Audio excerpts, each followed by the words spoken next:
Hello, and welcome to the session zero of Imperium Maledictum, Plausible Deniability.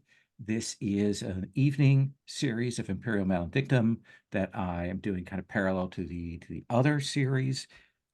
And this is from Cubicle 7. This is their latest game of agents operating in the 40K universe. They have another one, Wrath and Glory, that has its own sort of house system that uses dice pools.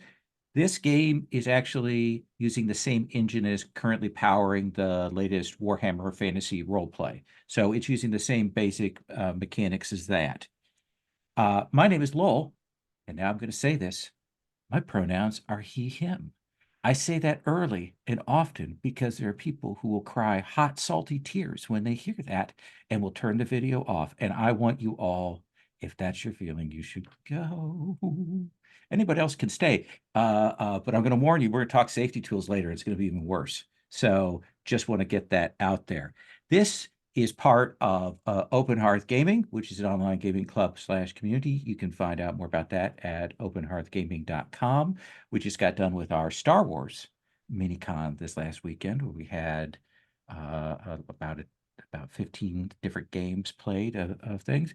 And we're going to have an open gaming convention later on in the year, in September, probably. So what I'm going to do is I'm going to go through our cats first, kind of the setup for it, explain where I'm coming from with the game, what the game is going to be like, work through that, and then we'll get kind of to the stages of play. As I said, this is set in the Warhammer 40K universe. I'm not sure what your familiarity is with the Warhammer 40K universe. I played 40K back in the 80s and 90s, up until the early 2000s, and then I stopped. And so I haven't really played it or been in touch with the setting for a couple of decades, but I still have a fondness for the early days of it, the wild days of it. I started when there was just the Rogue Trader book that was out that had a lot more humor and satire of capitalism and fascism and Thatcherism at the time. That was a lot more wild and goofy. And so that's kind of my original touchstone.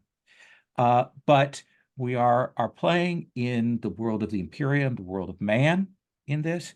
This is a empire star-spanning that is led by a god emperor who sits on a throne and may or may not be dead now.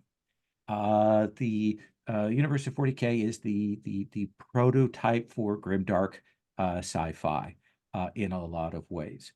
But there was within the setting recently an event called the Noctis Aeterna. You're going to hear me, by the way, because it's 40K, do a lot of fake Latin throughout this. So just be prepared for that and for me to say things differently every time. The Noctis Aeterna was a rift that cut the Imperium in half, and it created psychic shock waves.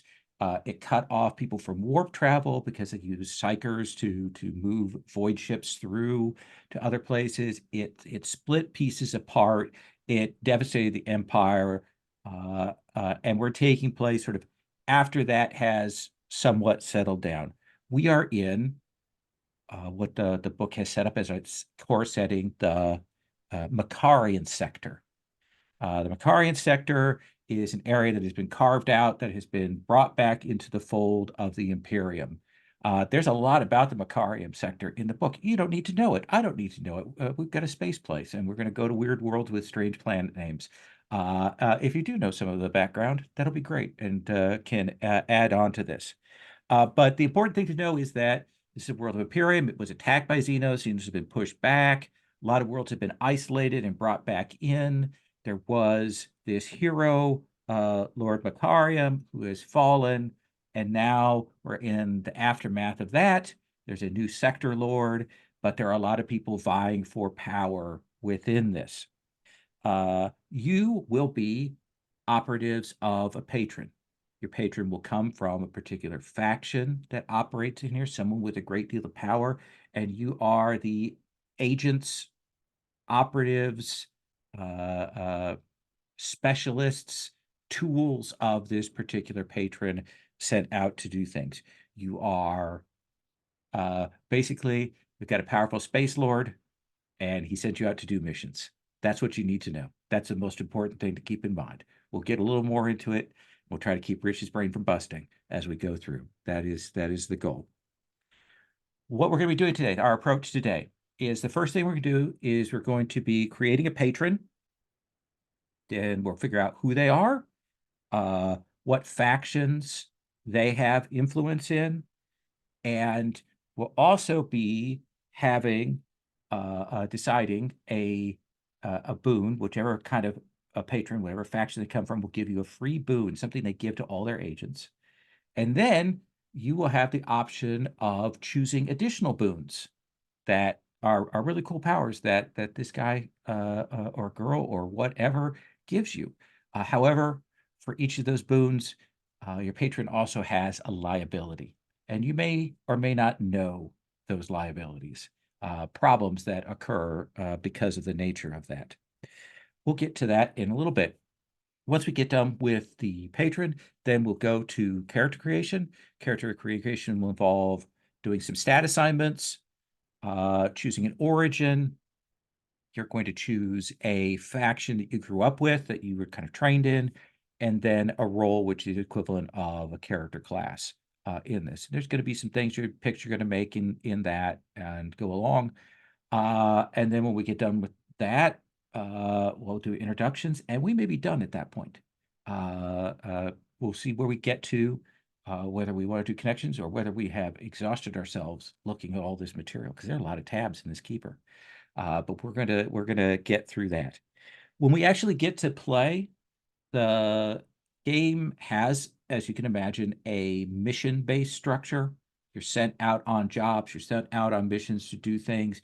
You can make contacts on that. There'll be recurring NPCs and things, but you go on a mission and then you come back, and the game does have rules for downtime, like what you do in between missions, for preparing yourselves or building yourselves up. There are things you can do to make your team better when you go into the next mission. So, or you can improve yourself, or you can make friends. It's all possible in that. It's an interesting little set of mechanics there.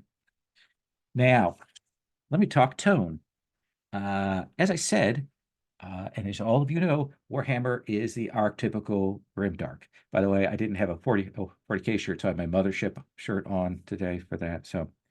Uh, so, uh, as I said, 40K is grimdark, but especially early on in the history of 40K, there was a certain undertone of absurdity, of humor, of satire, of high weirdness, stuff that kind of undercut that sort of absolute grimdark, super seriousness. And certainly that's kind of where I come from.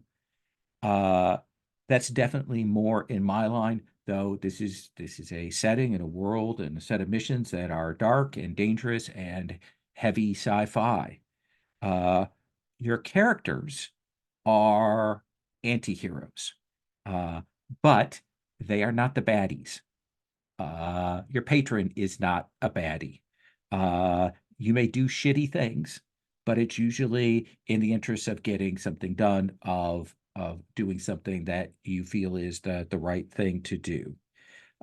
So tonally, we'll have a little bit of the tone of the Colonial Marines from Aliens, a little bit of sort of picaresque characters going and into wild situations that they're overwhelmed by.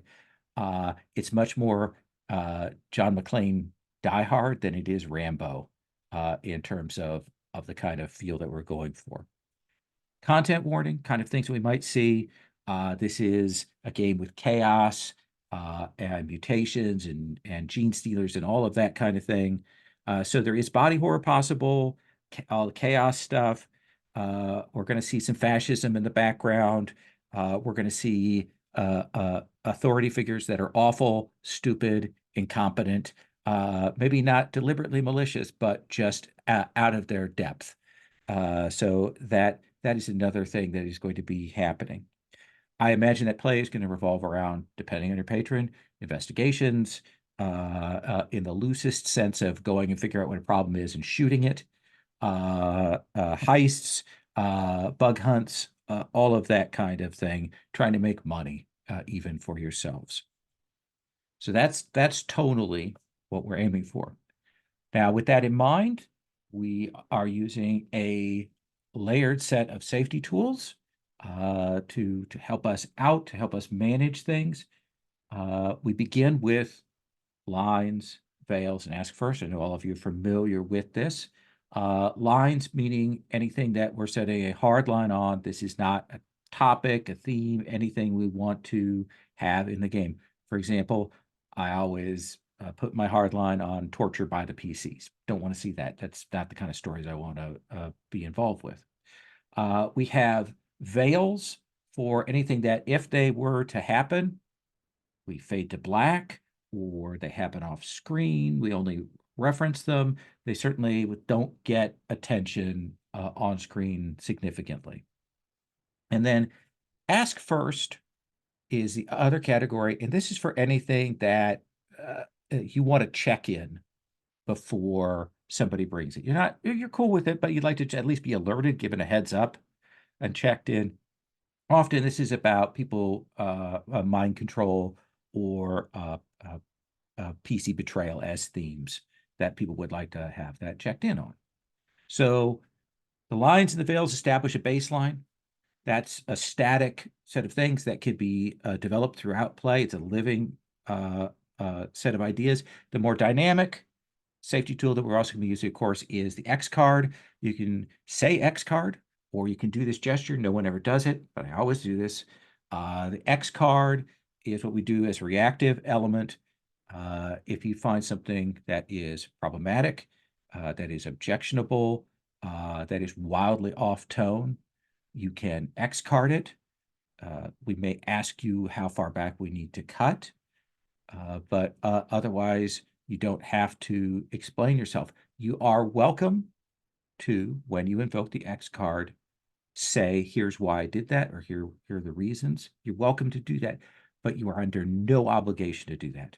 You should never feel like you're pressured or feel that you have to explain it. You just X card, we figure out how to recalibrate, and we move on. Speaking of calibration, I often mention that the X card is also for calibrating. If maybe we're playing along and we've started to head towards a line or a veil, and maybe we haven't caught it, you've spotted it, you can X card to say, hey, looks like we're heading this way, let's check in. That's an important tool that we have there. The X card is a pausal tool if we need to make sure where we're at. The last of the big three safety tools is open door policy, which just means if you need to step away, if you need to leave for whatever reason, you should feel free to do that. If it's physical, if Amazon's at the door, if Beaker is running wild and chewing things up, then taking that moment to step away. You don't have to tell us if you're going to be back, but it'd be helpful if you do, but you're not required to do that. The other thing with the open door is if we get done with this session or even a later session and you decide that this is not the game that you want to play, or this is not the game you want to play right now, you have every right to just say, thank you, no thank you, and drop me a note and not come back. Don't have to explain yourself. That you should never, ever play in a game that you are not enjoying. The social contract. I am too old to be trapped in a game, and I don't want anyone else to be either. We have as well, sort of tangential to those three big safety tools, we do have a romance matrix. I have no idea if that's an issue in this game, if that will come up. However, I run a lot of Hearts of Wulin, so there may be a little bleed over, so you may want to mark that in the course of this. So that is my big ass spiel for safety and setup. We are going to talk now about choosing our patron. And the first several tabs here after safety and resources are the tabs that we're going to be referring to. I'll be recording things on that patron record tab there. So the first thing that we're going to be doing is we're going to be choosing what faction our patron comes from. Basically, what it is that they do, what it is they carry out. And I think the best way for me to go through this is I'm going to go to the patron choices tab, and I'm going to kind of walk through. Now, I have removed one of the choices. I will tell you that now. I've removed the Inquisitor choice from the list of possible choices because that is what the other group is playing, and I do not want to double up that much on this. So I'm going to move my popcorn, get my book, so I can kind of check and reference. So each of the factions is basically a power group within the Imperium. They have a task, they have a duty, they have a job, and there are a couple of options for what they actually do within that. The first faction is the Adeptus Astra Telepathica. This is the faction that is responsible for psychers. So in this particular setting, psychic powers come from the warp. They are dangerous and corrupting. They can change people over time.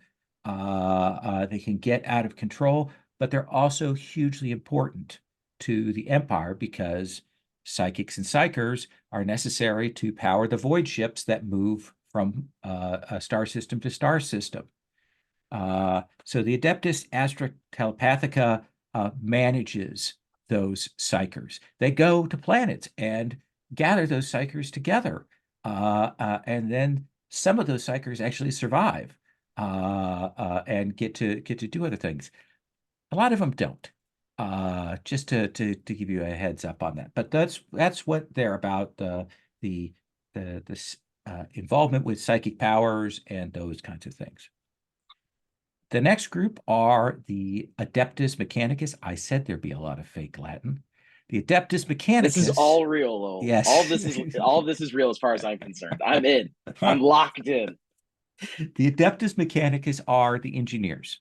This is the faction that deals with vehicles. It deals with tech. It deals with science. They are in charge of that. There is a cult of Mechanicus, the cult of the machine god that they follow there. The next one is the Adeptus Administratum. This is space bureaucracy. These are the people that manage civilization and life on the various planets, bureaucrats, that kind of thing. Parallel to them is the Astra Militarum. These are the military forces, the soldiers, the imperial legions, the troopers that fight on the ground. Next is the Adeptus Ministorum, is how I'm going to say that. The Ministorum, this is our religious faction. These are our preachers, exorcists, the ecclesiasti, all of this sort of the space religion figures from the imperial cult. We're almost done with all of these crazy things. Next is the Imperial Fleet. Your patron, if they're a member of the Imperial Fleet, are probably serving on one of the void ships that go across the star systems that operate that way. The Space Navy is from the Imperial Fleet. The last two are the Infractionist, which is basically crime lords. So when we say infractionists, we're thinking about space gangs and space criminals and criminal masterminds and that kind of thing. and then the Rogue Trader dynasty. And I mentioned this one last because there's been a recent video game called Rogue Trader that has the worst controls ever, if in the console version. But basically, Rogue Traders are people that have an imperial writ. They come from these noble families. They have these ships. They go out and explore the far reaches. They are privateers and explorers and freebooters. And they're kind of the sexiest characters in the setting as it is right now. So we're going to start with this by me going around and asking everyone, given those factions, are there a couple that appeal to them? Or even like ones that you're like, that's not one I want as a patron. Cody, any thoughts from you about ones that you would be interested in? Yeah, I think so for one, it does seem like depending on which way we go, it does kind of really flavor and shape the kind of missions that we'd be going on. Yes. And with that in mind, I do think the Road Trader Dynasty and the Infractionist opens it up to being kind of like the most broad types of things you could come up with, right? I mean, I feel like gang, space crime lord stuff could be all sorts of stuff, right? And then we can kind of butt up against the Imperium as a not quite great faction, right? You could play into the satire of Space Marines as space cops. So I like those two a lot, but Okay. I also think the rest are so sick that there's cool options in all of them. I'm Okay. down. I'm down is what I'm saying. All I'm right. down for it all. But you've at least mentioned two, so we got those kind of on the table. Keith? I would say I'll go the opposite way. They all Okay. sounded interesting to me except for military and minister. Okay. Those seemed a little too restrictive to me. And Okay. I don't know about space middle management, but I'd love to see what happened. Okay. Like, what could that be? Rich. I would like to agree with Cody's two that he was interested in, and also second Keith's not interested in being the ministorum. Also, I'm a lot less interested in middle management. Sounds Okay. good in theory, but in practice, I imagine it's not fun. Like Lowell could probably make it fun, but he'd have to make it fun. Let's do a That's thing true. that defaults fun. Uh Jay, we've got some strong looks at the Rogue Trader and the Infractionists. If you were called on to split the difference and Oh figure out yeah. Oh yeah. which one would you Absolutely. choose?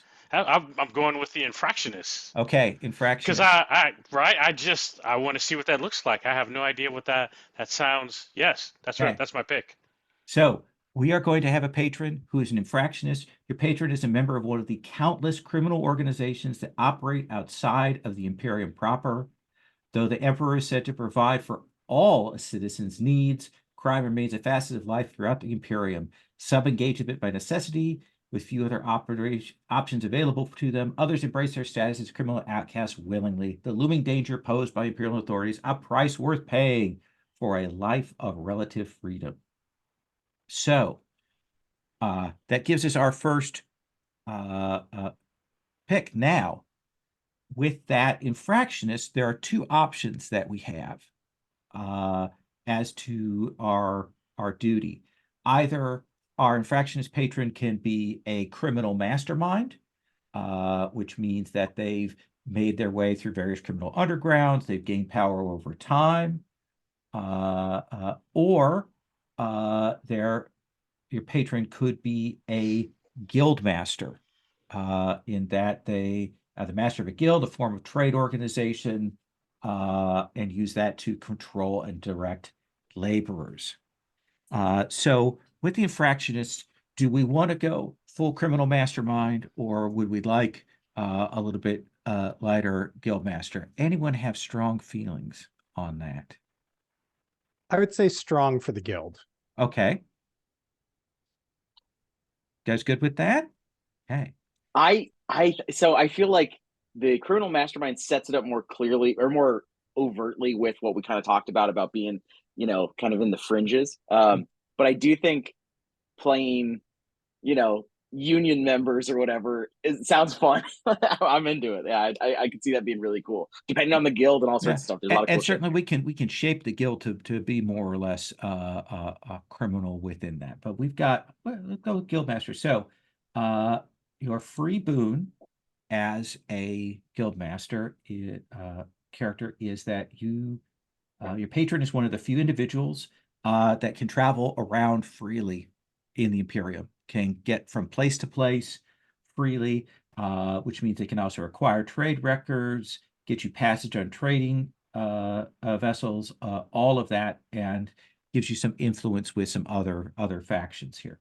So I am going to get this registered in the patron record. So give me just a moment here.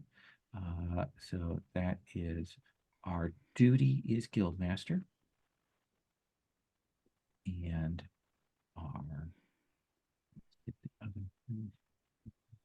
choices, copy that.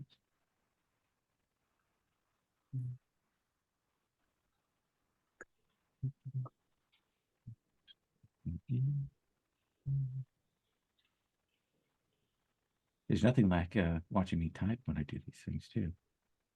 Okay, get that in there. Faction is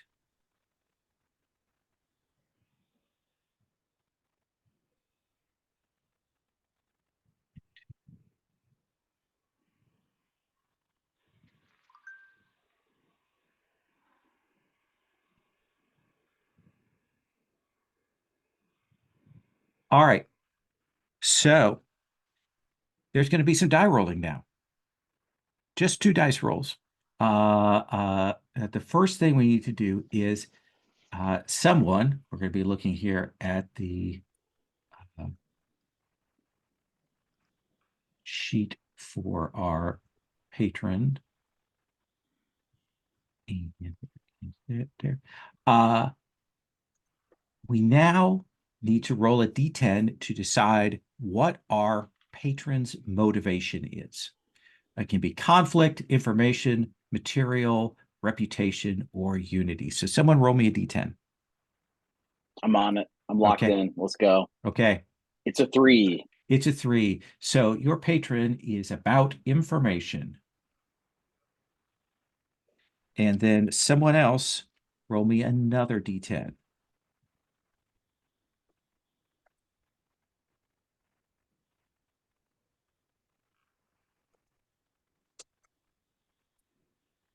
I'm going to sit here till the Did anybody do rolled.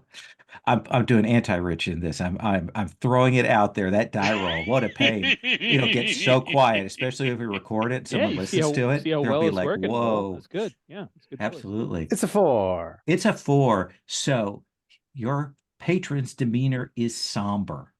They are thoughtful and analytical. They are slow to act, consider the ramifications of each decision, and they expect perfection from their servants as much as from themselves. So that is our patron now.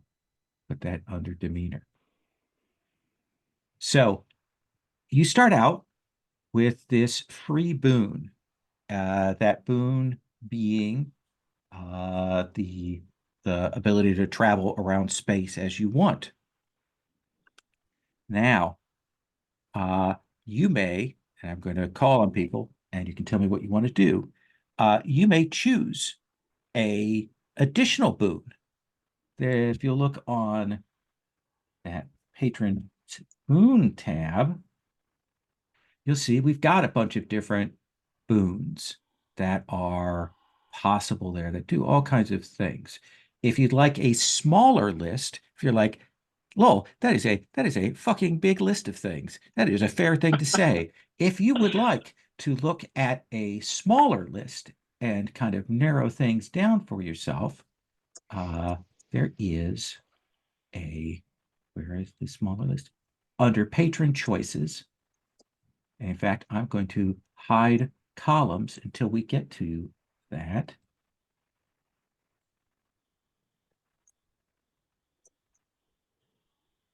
under patron choices, if you go down, you'll see that there is a quick list for what the boons are for the guild master. And I'll actually hide these rows. That's if you're looking at like, oh, I might want one of these. And then there are liabilities. So, Jay, I'm going to start with you because you had to kind of work through the list earlier today. Is there a boon that you would like to take? Uh, yes. Hang on. I got to get back to our. There we go. Uh,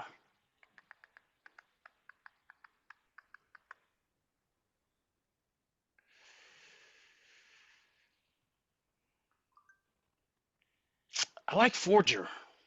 Forger. Okay. Can acquire or create counterfeit documentation and can request any kind of documentation from their boss. So we will put that there under boons. Oh, okay. So you did. I'm like, what is wrong with my spreadsheet? Why can't I see the other columns? Oh, And yeah, that's, yeah, it just occurred to me what you did. I Okay. hit I'm good. everything. Keith, would you like to look through and pick another boon? Or optionally, you could pick the liability that we have associated with that boon we've already taken, because otherwise I'm going to pick it and not tell you. Ooh. So is that boon? Every boon comes with a liability, Yep, or the first one is okay. free. Oh, that was the one that we got. Yeah. And Okay. Forger is the first boon you've picked. So it will come with a liability. You can pick it or not pick it. It's up to you. You get So all 4 boons. Like all of you could take a boon. It'd be great. it doesn't sound like there's a downside to that. It does not, does it? I mean, we wouldn't know about it, so therefore. Right. If you don't know about it, how can it exist? It's a trap. I'm guessing most of these do what they say. Mm-hmm. Clerk cadre? What is that? So your patron can exert their power to deploy a cadre of low-ranking clerks. So basically, you can put a bunch of scribes at your control to take care of things. If we were doing the space bureaucrats, which we decided not to, they would be really awesome.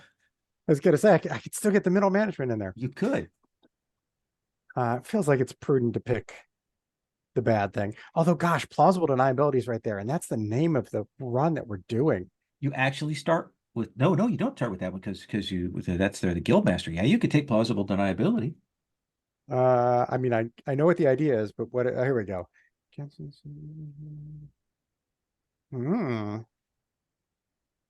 Yeah, I got to go for it. Okay.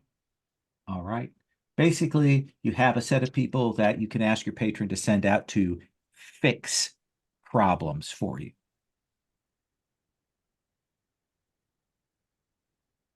Okay. And I've kicked the can down the road. Absolutely. Cody, Yes. All would you like to right. pick another boon or would you like to pick a liability? It is so fun to pick boons. Absolutely. You know, I was looking at that clerk cadre for a while. I thought that was a funny one, but I think plausible deniability is great. Let's see here. Liabilities: abrupt, blackmailed, craven, dangerous debt, enemy, frail form, imposter, price of life. Okay. So we have 2 boons selected already. So we need to either choose 2 liabilities or choose some more boons. Let me look at that liability list.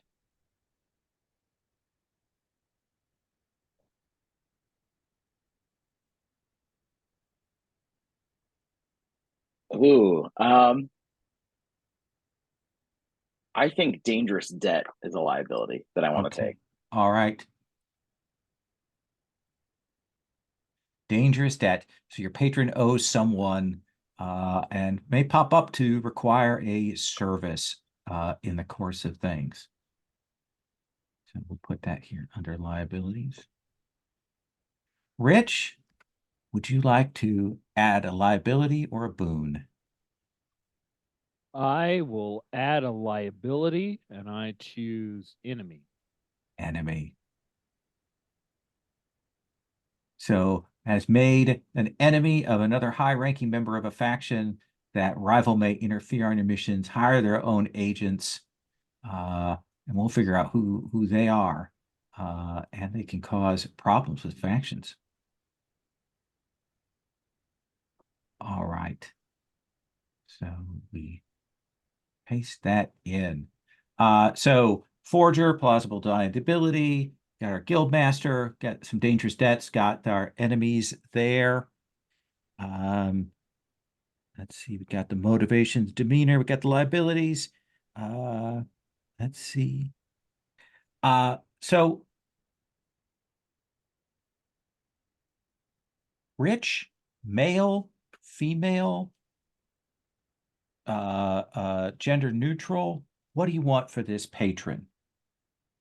Male. Male. Okay. Keith, we've got a male who's our patron, old, young, ageless, uncertain. What is our look for them? I think it's one of those looks that it could be anywhere from like 30 to 60. Okay. So our ageless patron, male.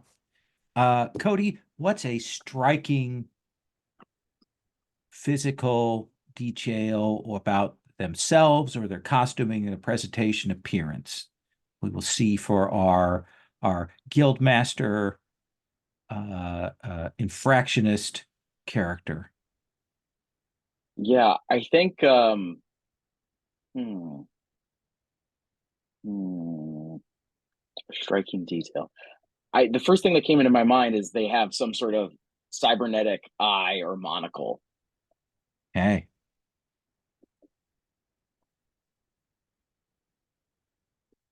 Yeah. Is it a single cyber eye? Is it a double? Is it an add-on monocle? Like, I think it's the kind of it's what you see on like a lot of the Space Marines and stuff that have the one big eye. It's a okay, big red lens that's like half sticks out of their head. Yeah, and it's just the one. that seems perfect to me. Uh, and Jay, would you go to the 40K name generator and get me a name for this that are on our patron? On my way. Dun, dun, dun, dun, dun, dun, dun. All right. Yes. And we have. Ooh, yeah. I'm gonna re-roll that one because I can't pronounce it. That's always fair. I have Vortore Van Grunt. Torre Ben Grunt. Okay. That is our guildmaster. He operates just outside of the bounds of the Imperium, and he takes jobs that border on the legal. So that is the basic setup for our patron.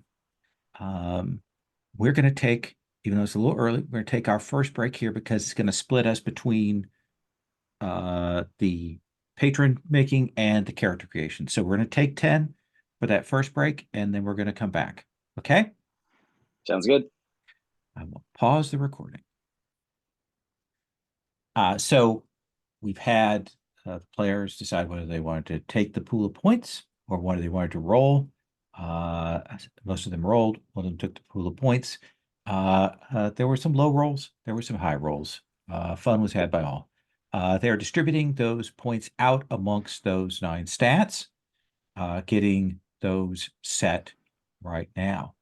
The next step after assigning those stats is everybody is going to choose what kind of world they came from. And this is on the character's step tab. You could come from an agricultural world, a feudal world, a feral world, forge world where they make things and build things, a hive world where essentially there are massive cities and people fight in the undercities, the Necromunda places, a shrine world, which is a religious center, the Scholia Progenium, which is essentially a scholarly school, or Voidborn, meaning that you were born on a ship. Cody, where do you think your character came from? What kind of world? I think my character, oh boy, oh dear, so many fun choices. I feel like I'm probably from a hive world. Okay. Yeah. So you get +5 to your agility to that starting number, and then you can add 5 to ballistic skill or perception or fellowship. And delightfully, what you have come away with from that growing up is a set of ugly filtration plugs. Good. Excellent. Yeah, you can put all of these weird things you're going to accumulate under notes. Jay, do you know what kind of world you want to come from? I do. I've come from a feral world. Okay. So +5 toughness, Yes. +5 to weapon skill, strength, and perception, and a shoddy set of survival gear. Keith, Done. what kind of world? Voidborn. Voidborn, born on a ship, +5 perception, +5 to agility, intelligence, or willpower, and some shoddy mag boots. They get the job done. Yeah, absolutely. And Rich, I've chosen feudal world. okay. +5 weapon skill, +5 strength, willpower, fellowship, and a shoddy writing kit. Uh-oh, the way Rich said feudal world just unlocked something in my brain. There should Okay. be a 40K hack of Apocalypse World. There it is. Oh, I would do you could do it with Hive Worlds. You just do a Necromunda hack of Apocalypse World. There you go. I would play that, yeah. All right. The next step is choosing the faction that you grew up with. This is a faction that trained you, that you grew up with kind of before you became an agent, that gave you various things. Now, I'm going to this is now where you're going to get skills.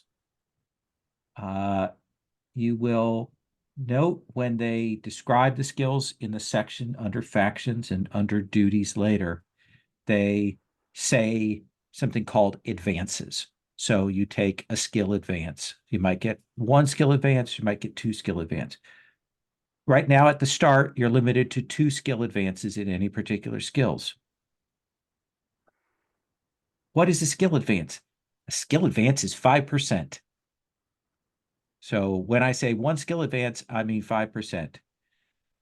Under the skills, if you look at there, like athletics, for Rich has a 33 in athletics because of his strength. If he took 2 advances, he would write in a 10 in that ADV advances column, and then his total would be 43. So when it says advances, it means adding 5%. You write it in as the 5, 10% in the advances column. Gee, why would they have done this? I don't know, but I think it's because the original Warhammer Fantasy Roleplay had this system of advances, and they've kind of kept it around architecturally from that. So you have 2 choices when you look at the faction two. Of course, we've still got the same set of factions that I described before, but we also now have the Inquisition as a possible faction that you could have been raised in. You can either, in row 11, you can go through and work through that. It'll tell you some stuff and make some choices and some things that you can pick from. Got a bunch of picks and choices and things. If you would like to make your life easier, you can, instead of doing that, you can pick one of the pre-gen choices below. Like if you look under Adeptus Astra, you see that you could choose Black Ship Crew Member, Sanctioned Psyker, Sister in Waiting. And there are 3 of those under each ones. It already makes the picks for you. There is a little thing there on row 12 where you get some extra stuff. Like if you choose one of the picks below, you get a knife, robes, and some solars. So you should look through that and decide what you want. You get the same amount of points and stuff if you choose the presets. It's just they've already made those choices for you, so it makes it a little bit easier.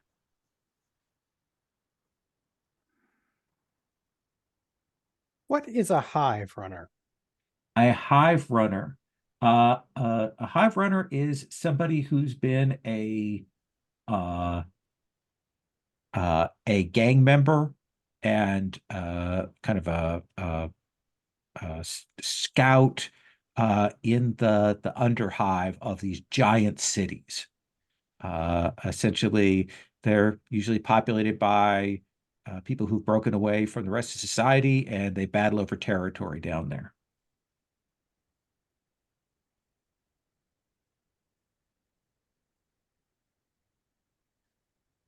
Cody, any of these singing to you? Yeah, I'm thinking ganger. Taking the ganger duty. Okay. Yeah. So infraction is ganger. That's a good call.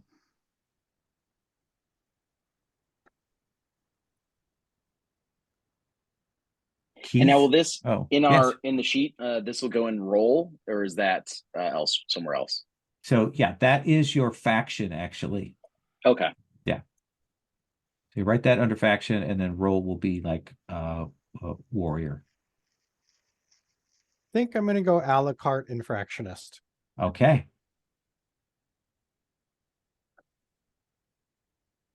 The talents are on the talent tab if you want to check what anything means. Rich, what are you thinking?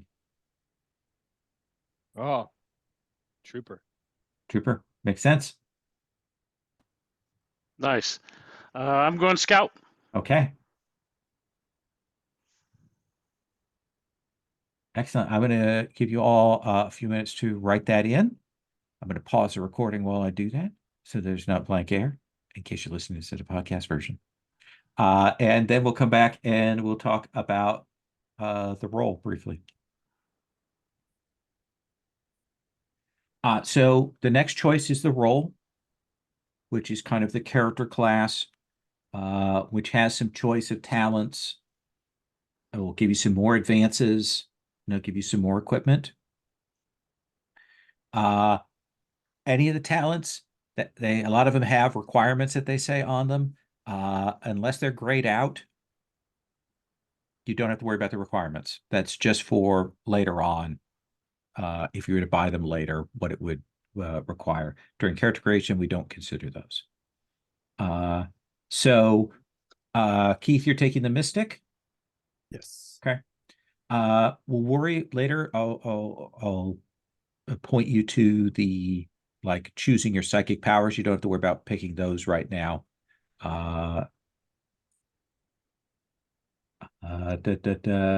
You are taking the Penumbra, Jay? That is correct. Yes. Okay. Rich, you're taking the Warrior. And you're taking the Interlocutor? Cody? Yes, sir. Okay. I'm going to let you all get those things in. If you have any questions about what those things are, for example, a Laud Hailer is a bullhorn. So I will pause the recording again. So everyone gets, because this is 40K, and it's very weird, everyone gets a roll on what is called the divination table. Basically, this is the thing that has haunted you in your life, a vision or a a belief or a dream that has affected you. And if you manage to engineer your character's death so that it fits with that divination, your next character starts with bonus experience points. It may be one of the dumbest mechanics I've ever seen in a game, and yet I love it because the table is very strange. So let me find that table here. So we're going to go across. Rich, can you roll me a D100? I can and shall. As a note, friends, you can just type in 1D100 at the top, the control plus / thing, since there is no 100. I got a 30. No, there's a D100 button. There is. The fourth one over. 1, 2, 3, 4. It's not drawn. It's the green box. Up at the top, the quick button. Oh, I do see the green box now. Yeah. Thank you. Right. So, Rich, the divination. 33. Yes, the divination for you is even one who has nothing can still offer their life. That's sweet.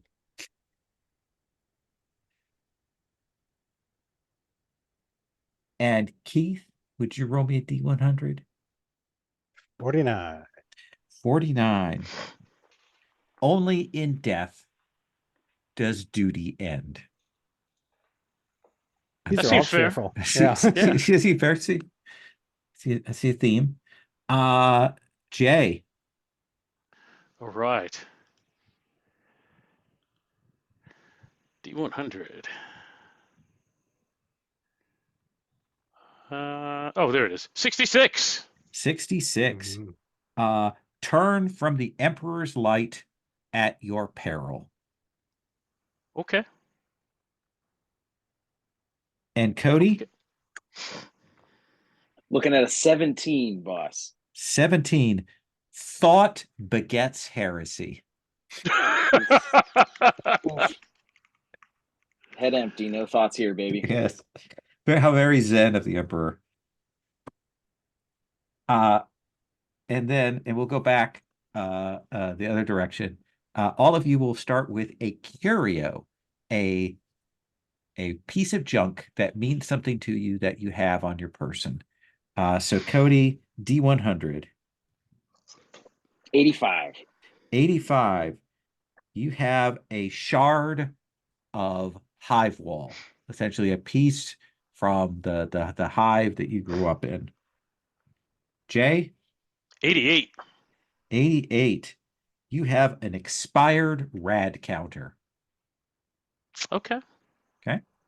All right. Keith? Number 9. You have a vial of glowing liquid. Mhm. And Rich? 87.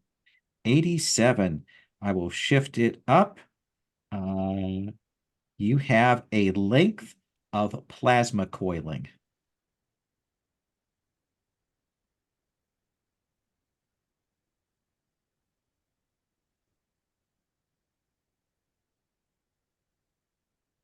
So I want to talk about bonus points.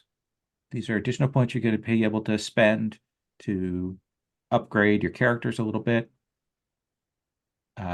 Basically, XP is spent to do these things.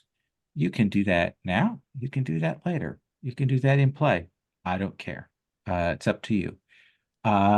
If you look on the character steps tab and scroll down to row 28,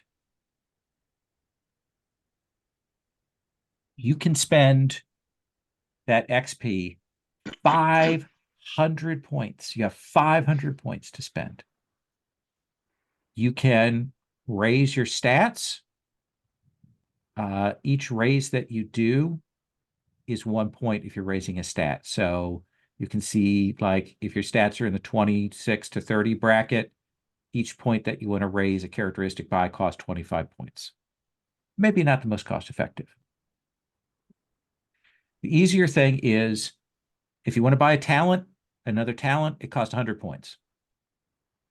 If you want to raise a skill, you can raise it up to 4, so up to plus 20.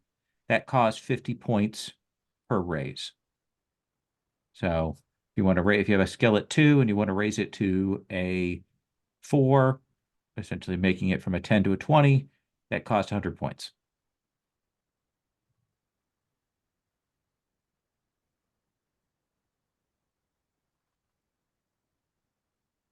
Any questions about that? Just a quick one. I know in second edition for fantasy, there's a limit on how much you can advance based off of your career. You mentioned that they kind of got rid of all those careers. It's kind of just role based. Is there any kind of hard limit on how high we can juice a stat right now? You can juice a stat as high as 60. Okay. Yeah. And skills, your advance can go up to 4, so up to plus 20. The new talents can come from the entire talents list or from... They can come from the entire talents list. This 500 points counts as starting, so you can still ignore requirements. Damn. That's Means you have to look at all of them, Rich. You don't have to look at all of them. Everybody becomes psychers. It's just 200. It's right there.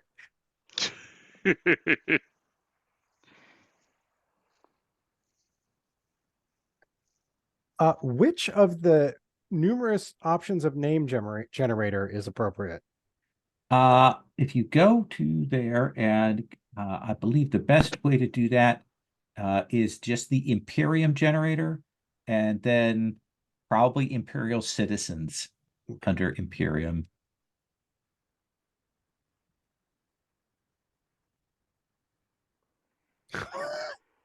Yes. It's Patsy Thort. Nice.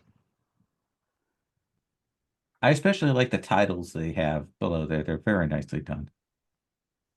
Oh, yeah. Spiteful rat milker of the forgotten rat's nest. I got brutal sharpshooter of the hellish wilds. That's good. Appropriate. Yeah.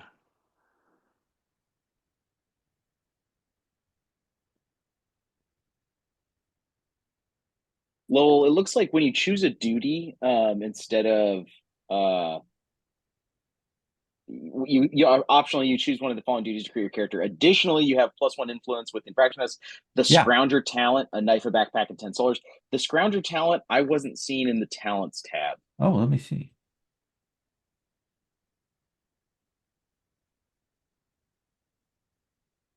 You're right. I don't see it there. Let me check the book.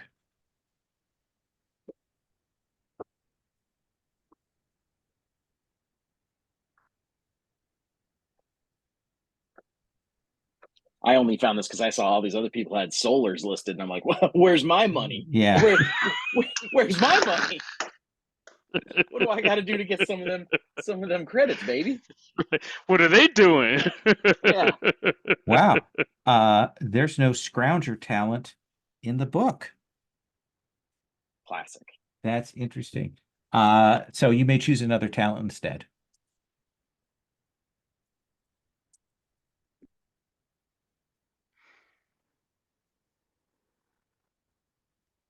The book also references the Imperium Maledictum starter set, which does not exist. Mm.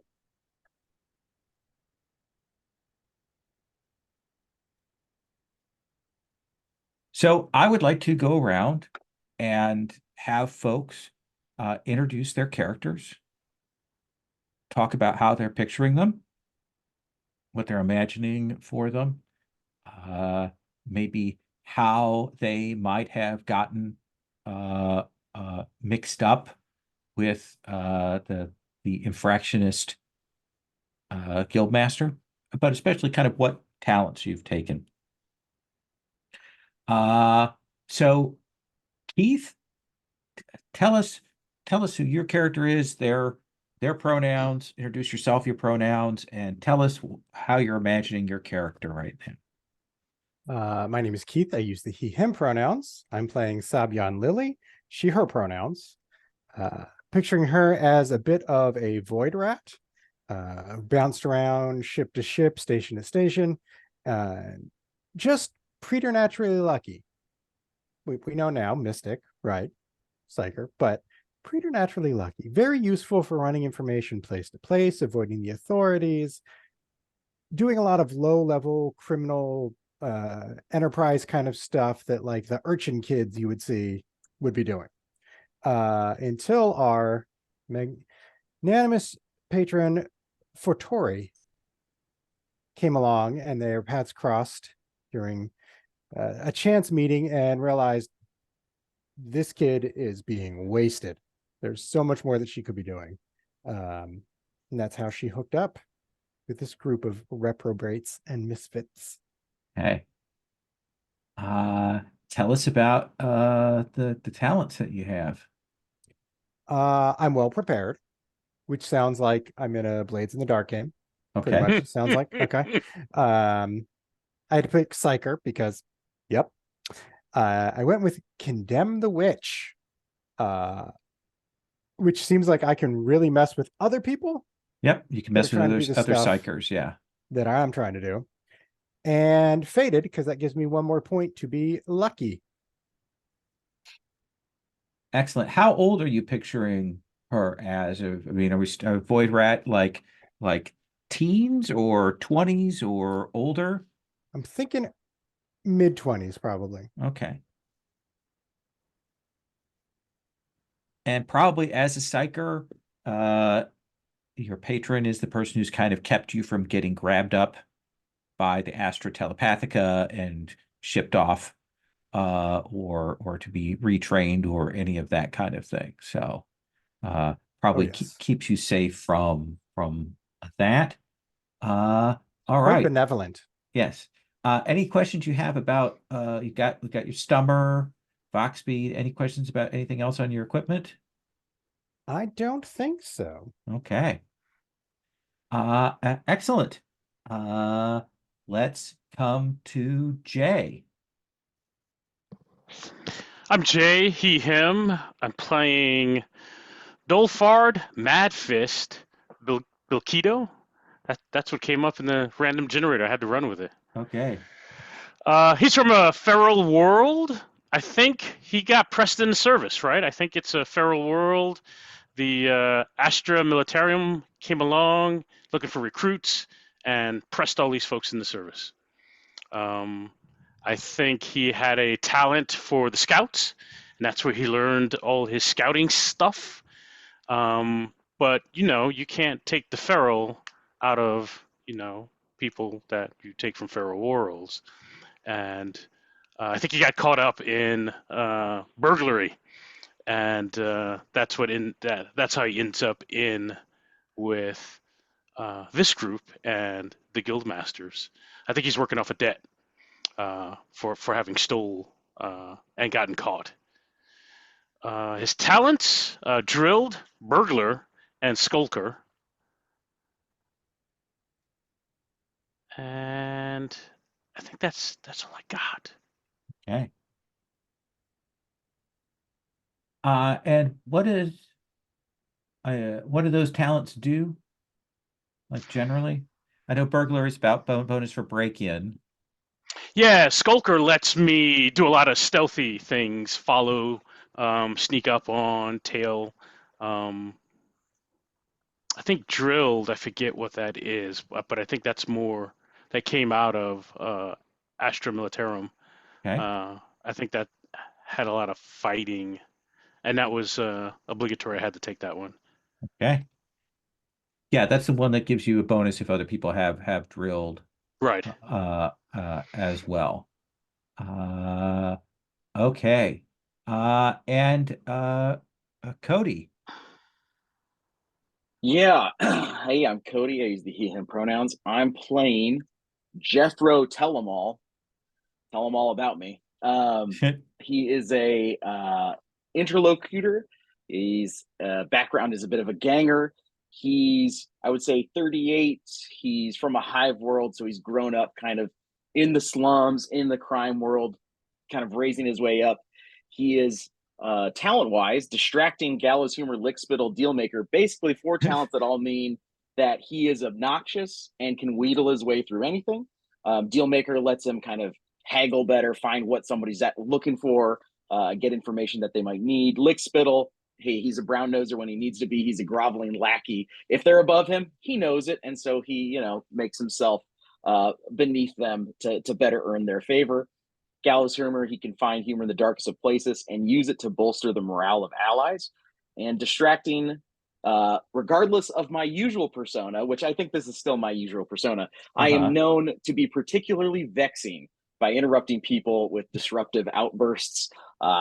Yeah, that's Jethro Tell-em-all. He's he'll tell you just about anything. I think the first time he met Dolfard, he went on about how he could have been in the Astra Militarum if he tried, but he that's just not the life for him. It was too easy making Solars doing this other thing.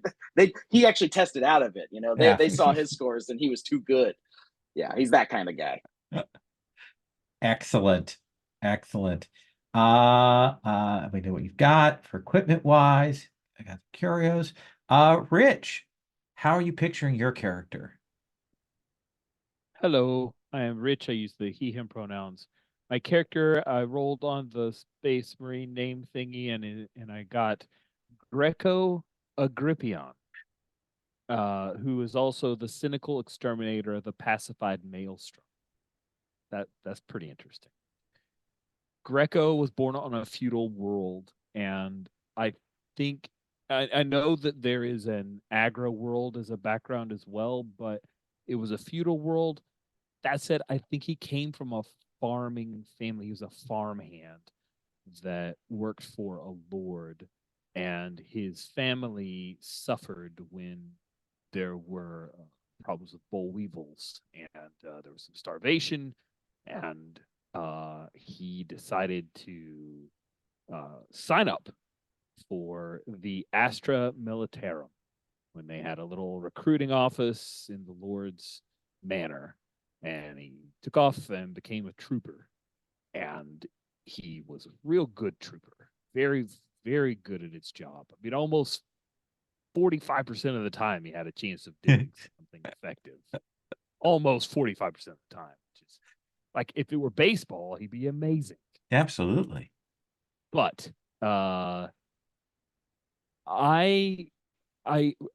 so let's just say Jay inspired me with a thing he said for his character. So I want to save that for connections because I don't want to shoehorn him into a thing. But I think Greco left the service, possibly honorably, probably dishonorably, and ended up here.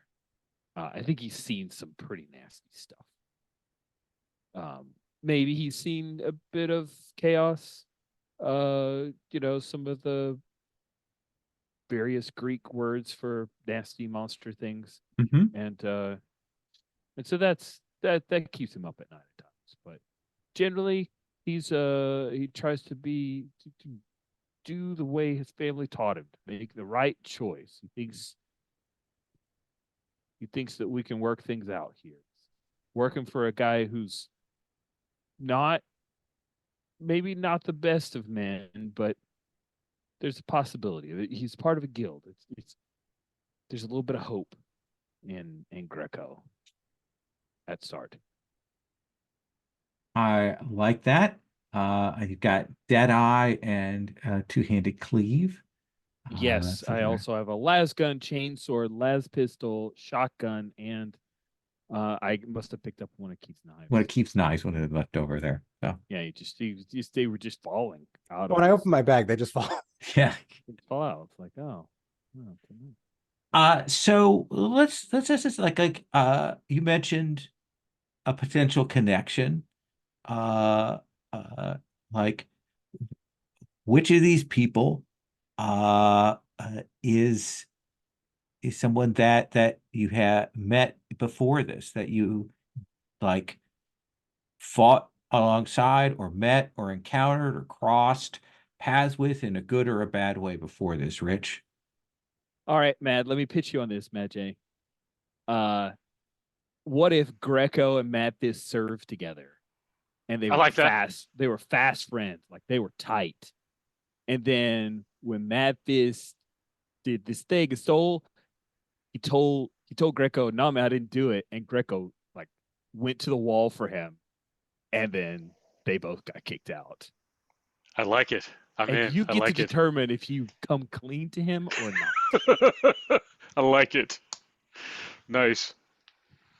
And Sabian, you're a psyker. Your dreams are filled with the warp and chaos and all these things, even though you try to keep it out.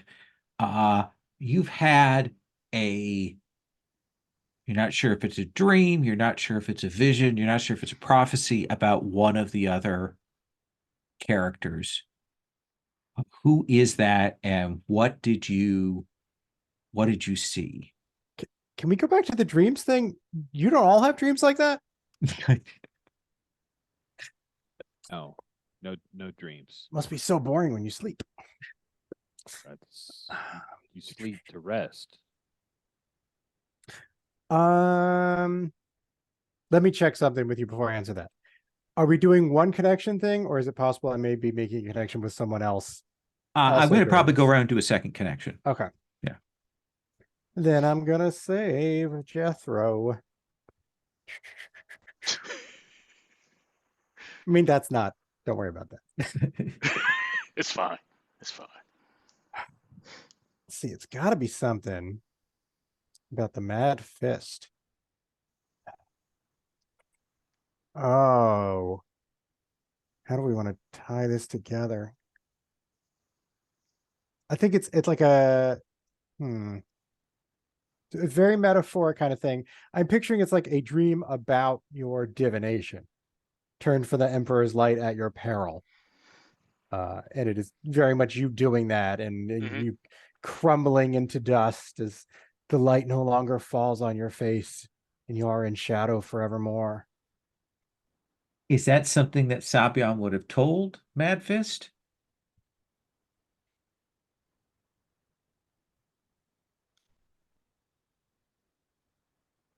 Dun, dun, dun. I feel like no, if I have to think about it that long, no. Not Yeah, yet. okay, yeah, Not yet. absolutely. Nice. Mad Fist, on the last job that you did for the team, because you have all worked together for a while, you got separated and it ended up with one of the others, and they surprised you with something. Who was it you got separated with, and what surprised you, for good or for ill? Uh,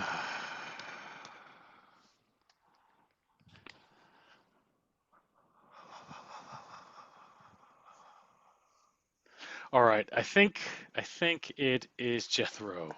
That surprised me. I think for ill. Okay. And what do you think happened? I don't know. I think maybe if so, Cody, you tell me if you're not in.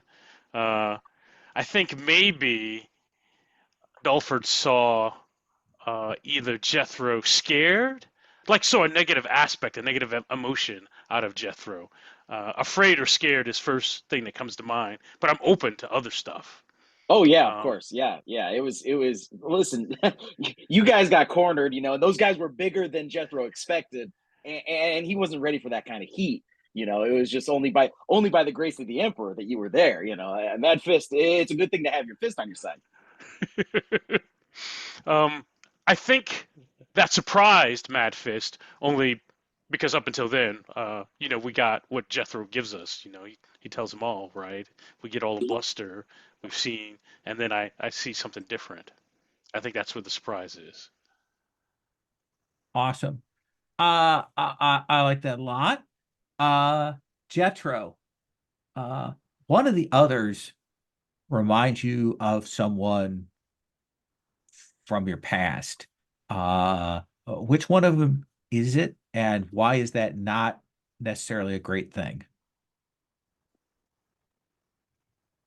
Well, I think Sabian reminds Jethro of another gutter rat he knew back in the hive. And they were a meat kid. They looked frail, and then one day their head just exploded, and it was awful. I mean, Jethro's cousin was gone, and you can't be having people with that kind of power in their head just wandering about. Uh, That will happen. it will happen from time to time. Uh, Back to Greco.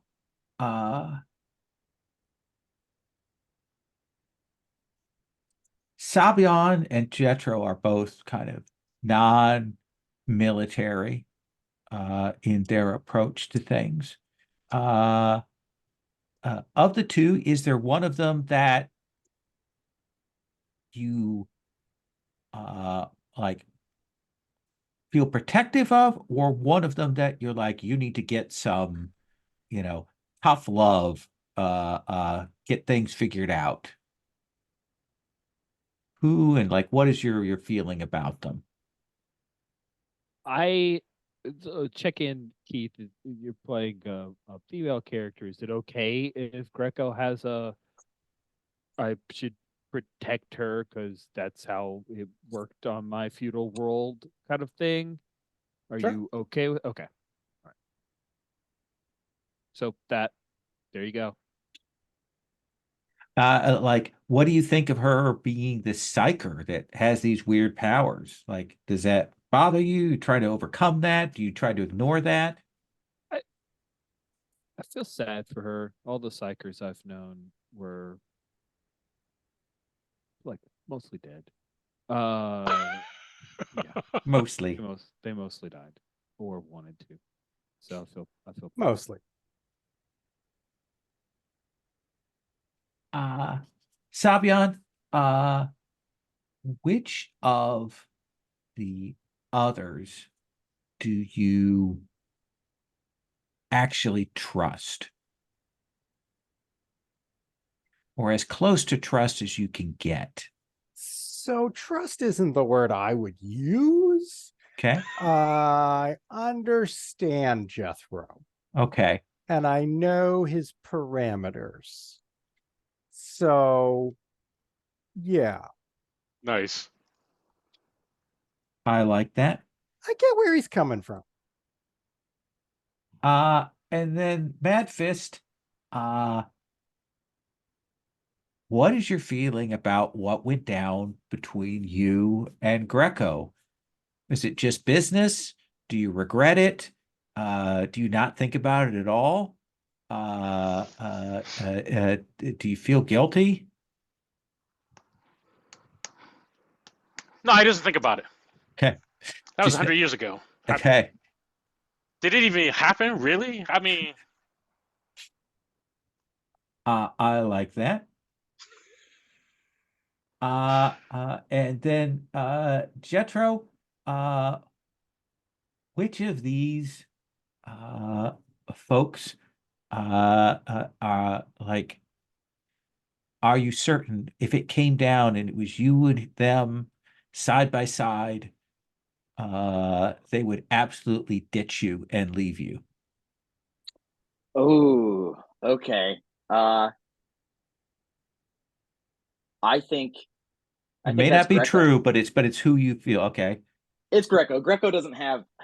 I don't think that Greco has the stomach for what we have to do sometimes in the gutters. He's too much of his back is a bit too straight some days. So if it really came push to shove, would he have my back? I don't believe it.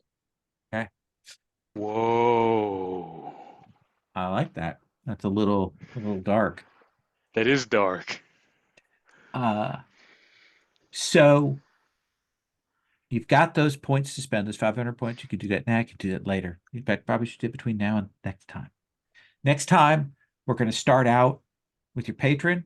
We'll start out on the ship that you're traveling on. He has a job for you, one that is going to require some timely action. He has a rival who is attempting to engineer something, and he's going to try and get you there before them to cut them off from that. But we'll take that up next time. We'll reintroduce our characters at the start of next time. We'll check in on things. If between now and next time you've thought better of your choices or you want to switch things around, you're still welcome to. We'll do that. Next time we'll get a sense of how the gameplay works and get rolling. Does that sound cool? Yes. Love it. Okay. All right. Yep. Then that is where we're going to stop for today.